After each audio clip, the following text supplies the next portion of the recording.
అంటే తప్పకుండా వాళ్ళ దాంట్లో నిజం ఉంటే వాళ్ళు డెఫినెట్‌గా కంప్లెయింట్ చేయాలి, కోర్టుకెళ్ళాలి, దాన్ని నిలువరించాలండి. వద్దనడం లేదు.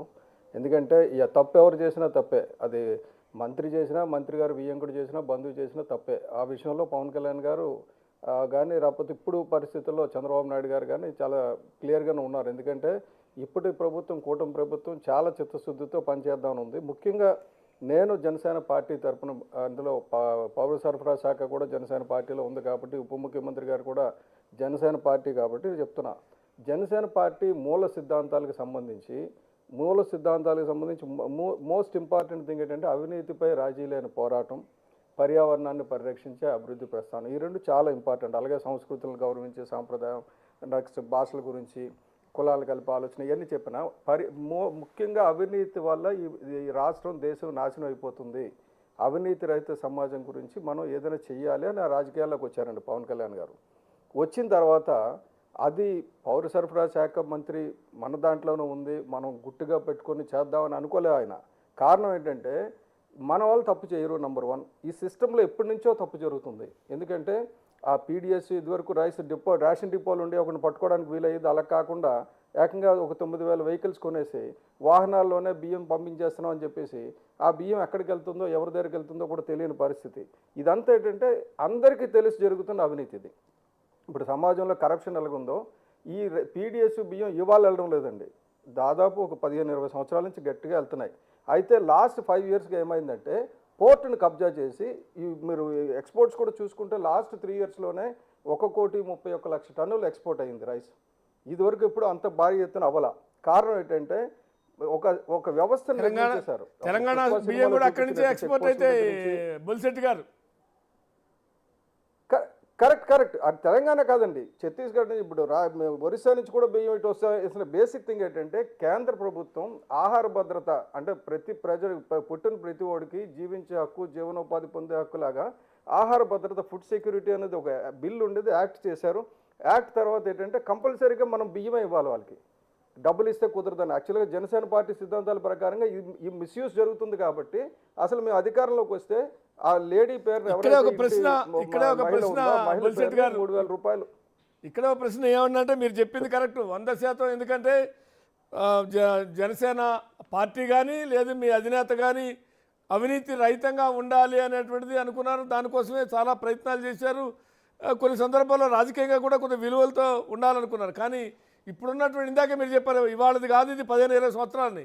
కానీ వ్యవస్థలో ఏమైపోయిందంటే వేళ్ళు ఉనుకుపోయినటువంటి వ్యవస్థలో రాజకీయాలు కూడా కొంత సడలింపు చేసుకోవాల్సి వచ్చింది. అంటే ఇఫ్ యూ డోంట్ మైండ్ అంటే ఏంది, మనం అనుకున్న పద్ధతిలో పోవాలనుకుంటే అది వామపక్షాలు అలాంటి విప్లవ పార్టీలు ఎట్లా అయిపోయాయి అట్లా అయిపోయే పరిస్థితి ఉంది. కాబట్టి అట్లా కాదు, కొద్దిగా పట్టు విడుపులు సడలింపులతో మనం కొంత రాజకీయ వ్యూహాలు ఎత్తుగడలతో మనం పోవాలనుకున్నారు. కాబట్టి ఆ మేరకు వాళ్ళ ప్రభుత్వంలోకి భాగస్వాములయ్యారు, ఆ రకంగా ముందుకు పోతున్నారు. కానీ అవినీతి విషయంలో అంత ఈజీనా అంటే ఈజీ కాదండి. డెఫినెట్గా మీరు చెప్పింది అవినీతిని అంతమొందించడం అనేది, అవినీతి అనేది పురాణ కాలంలో రాక్షసులు ఆడిది. దేవతలు ఉన్నప్పుడు అంతా రాక్షసులు ఉన్నట్టే అవినీతి అనేది ప్రజల ఆశల్లోంచి పుట్టుకొచ్చేస్తుందండి, అత్యాశల్లోంచి. బేసిక్ ఏంటంటే సమాజంలో విలువలు తగ్గిపోవడంతో ఎలాగైనా సరే డబ్బు, ఇదివరకు ఏంటంటే గుణం ఉన్నవాడికి, నాలెడ్జ్ ఉన్నవాడికి ఆ గౌరవం ఇచ్చేవారు. ఈ రోజు వెధవలు కూడా డబ్బు వస్తే గౌరవం ఇస్తున్నాం మనం. అలా కాకుండా పథకాలు ఇస్తే సార్ మీరు ఏమన్నా చేసుకోండి అని ఒక లైసెన్స్ ఇచ్చినట్టు అయిందని కదా. మాకు పథకాలు ఇవ్వండి, మీరు పైసలు తెచ్చుకో. అన్నిటికంటే ఇంపార్టెంట్ సార్ ఈ రోజు పవన్ కళ్యాణ్ గారు చేసింది ఏంటంటే ఒక ప్రక్షాళనకు శ్రీకారం చుట్టారండి. దీనికి చాలా చాలా ధైర్యం కావాలి. ఆయన అలాగే ఇప్పుడు ఇక్కడ ఎలాగైతే ఉన్నదో ఆయన తీసుకున్న శాఖలు చూస్తే పంచాయతీరాజ్, ఎందుకంటే మొత్తం విలేజ్ లెవెల్ నుంచి దీన్ని అవినీతిని అరికట్టాలంటే ముందు గ్రామాల నుంచి బలం పడతాలి ఒక ఆలోచన.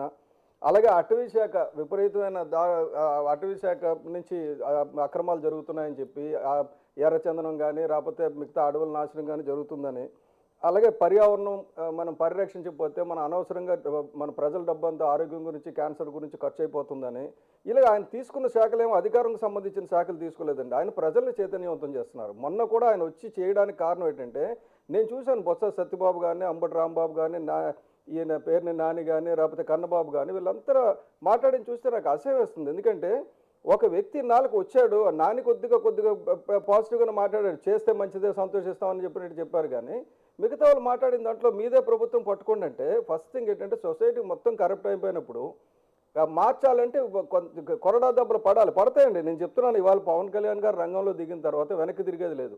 ఒకటి మాత్రం క్లియర్, ఇందులో ప్రతి వీధిలోంచి ప్రతి రేషన్ డిపోలోంచి బియ్యం వెళ్ళి డ్రాప్ మేక్స్ ఓషన్ అంటారు చూసారా, అలాగే ప్రతి దగ్గర నుంచి రాష్ట్రం అంతా కాకుండా మిగతా రాష్ట్రాల నుంచి కూడా వచ్చి ఇక్కడి నుంచి వెళ్ళిపోతున్నాయి.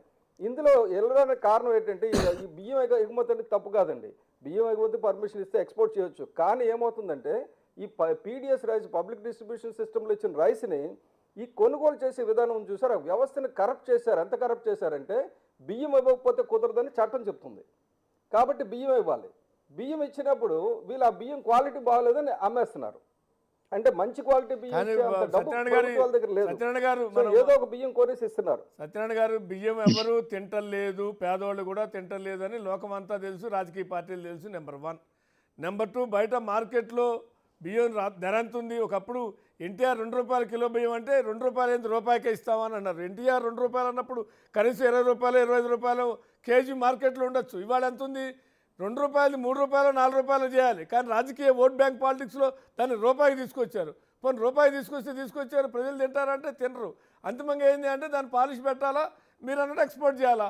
అసలు మౌలిక సూత్రాన్ని మర్చిపోయి ఏం చేసినా ఉపయోగం ఉందా, చర్చ దాని మీద జరగాల అనేటువంటి మీరు అన్నట్టు అవినీతి అనేది ఒక అంశం. అసలు పథకం అనేటువంటిది, ఈ పథకం ఎంతవరకు ఉపయోగపడుతుంది పేదలకు అనేది రెండో అంశం. అందుగురించానండి దీన్ని ఉపసంహరించి డైరెక్ట్గా డబ్బులే ఇద్దామన్న ఆలోచనలో వచ్చినప్పుడు ఏమొచ్చిందంటే మాకు ఆ చట్టం అడ్డు వచ్చింది. ఏది నేషనల్ ఫుడ్ సెక్యూరిటీ యాక్ట్ ఎప్పుడైతే ఉందో, ఇది 2023 నుంచి వచ్చిన యాక్ట్. ఇదివరకు కూడా బిల్లు ఉంది, భద్రతా బిల్లు ఉంది, ఇప్పుడు యాక్ట్ అయింది. యాక్ట్ అయిన తర్వాత మనం ఇవ్వక తప్పదు. కాబట్టి దీన్ని ఎలా చేయాలన్న దాంట్లో ఇప్పుడు ఆల్రెడీ డిస్కషన్ స్టార్ట్ అయిందండి, కేంద్రం లెవెల్లో, రాష్ట్రం లెవెల్లో. ఎందుకంటే డబ్బు అంతా కూడా ఏమవుతుందంటే కేంద్రం పెట్టిన డబ్బు, సపోజ్ రాష్ట్రం ఇప్పుడు అంత ప్రొక్యూర్మెంట్తో కలిసి 35 రూపాయలు అవుతుంది అనుకోండి, 30 రూపాయలు 35 రూపాయలు పెట్టి బియ్యాన్ని మనం ఫ్రీగా ఇస్తున్నాం ప్రజలకి. ఫ్రీగా ఇచ్చి బియ్యాన్ని వాళ్ళు కేజీ 10 రూపాయలు చెప్పిన 25 కేజీలు 250 రూపాయలకి అమ్మేస్తున్నారు. మనం 25 కేజీలు మన ప్రొక్యూర్మెంట్ ఏమో దాదాపు 1200 రూపాయలు అవుతుంది. ఈ 200 రూపాయలకి అమ్మేస్తే 1000 రూపాయలు మన ప్రభుత్వం డబ్బు ఖర్చు అవుతుంది, మన డబ్బు ప్రజల డబ్బు ఖర్చు అవుతుంది.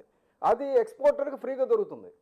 సో కాబట్టి నెక్స్ట్ ఇంకోటి ఏంటంటే మీ ద్వారా నేను ఇవాళ ప్రజల దృష్టికి తెద్దాం అనుకున్నది, మనోహర్ గారు చాలా క్లియర్గా చెప్పారు, 1,31,00,000 టన్నులు లాస్ట్ 3 ఇయర్స్లో ఎక్స్పోర్ట్ అయ్యిందని, 48,000 కోట్లు విలువైంది అని చెప్పేసి. 1,31,00,000 టన్నులు 48 కోట్లు